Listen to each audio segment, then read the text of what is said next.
नमस्ते प्यारे बच्चों। आज इस वीडियो में हम पाठ नादान दोस्त के प्रश्न उत्तर को देखेंगे।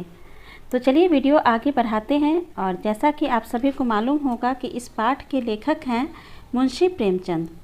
और जो मेरे इस चैनल पर नए हैं वे इसके डिस्क्रिप्शन बॉक्स में जाकर इस पाठ की व्याख्या को देख सकते हैं। तो चलिए वीडियो को आगे बढ़ाते हैं और देखते हैं इसके प्रश्न उत्तर। पहला प्रश्न है, अंडों के बारे में केशव और श्यामा के मन में किस तरह के सवाल उठते थे? वे आपस में ही सवाल जवाब करके अपने दिल को तसल्ली क्यों दे दिया करते थे?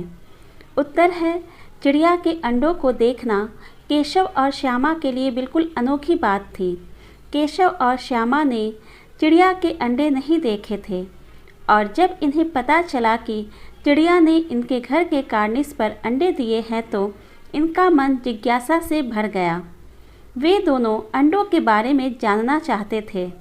उनके मन में कई प्रकार के प्रश्न आते, जैसे अंडे कैसे होंगे, वे कितने होंगे, वे किस रंग के होंगे, वे क्या खाते होंगे, उन अंडों में से बच्चे कैसे निकलेंगे,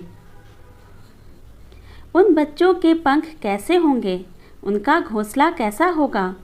केशव और श्यामा दोनों आपस में ही सवाल जवाब करके अपने दिल को तसल्ली दे दिया करते थे, क्योंकि उनके प्रश्नों का उत्तर देने वाला घर में और कोई नहीं था।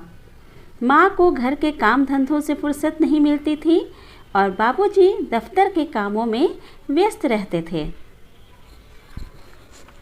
अगला प्रश्न है, केशव ने श्यामा से चिथड़े, टोकरी और दाना पानी मंगाकर कार्निस पर क्यों रखे थे?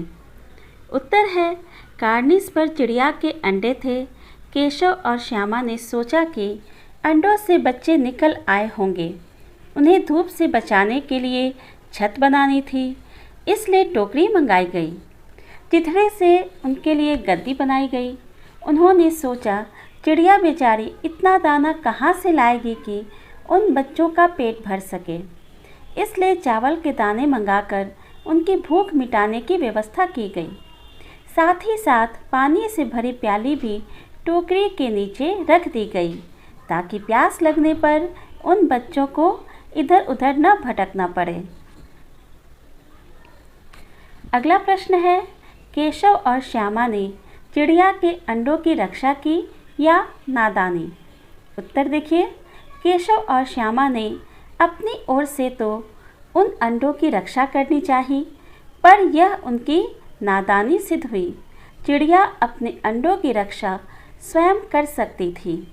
केशव और श्यामा ने अंडों की रक्षा करने के प्रयास में उन्हें छूकर गंदा कर दिया। उन्हें नहीं मालूम था कि यदि वे अंडों को छू लेंगे तो चिड़िया उन्हें छोड़ ही देगी। वास्तव में वे तो उन अंडों की रक्षा करना चाहते थे, लेकिन नादानी में उनकी हत्या हो गई। अगला प्रश्न है, केशव और श्यामा ने अंडों के बारे में क्या क्या अनुमान लगाए?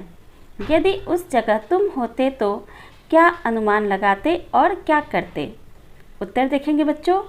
केशव और श्यामा उन अंडों के बारे में बहुत कुछ अनुमान लगाते थे, जैसे अंडों से बच्चे निकल आए होंगे, चिड़िया बेचारी अकेली सबका पेट नहीं भर पाएगी, उन्हें तेज़ धूप लगती होगी। उनकी जगह अगर मैं होती तो शायद ऐसी ही बातें मेरे मन में भी आती। इसके अतिरिक्त मैं यह भी अनुमान लगाती कि कोई बड़ा पक्षी उन्हें खा न जाए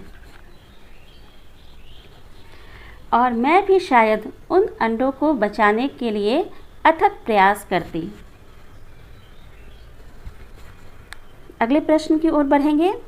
माँ के सोते ही केशव और श्यामा दोपहर में बाहर क्यों निकल आए? माँ के पूछने पर भी दोनों में से किसी ने किवाड़ खोलकर दोपहर में बाहर निकलने का कारण क्यों नहीं बताया? उत्तर देखिए बच्चों।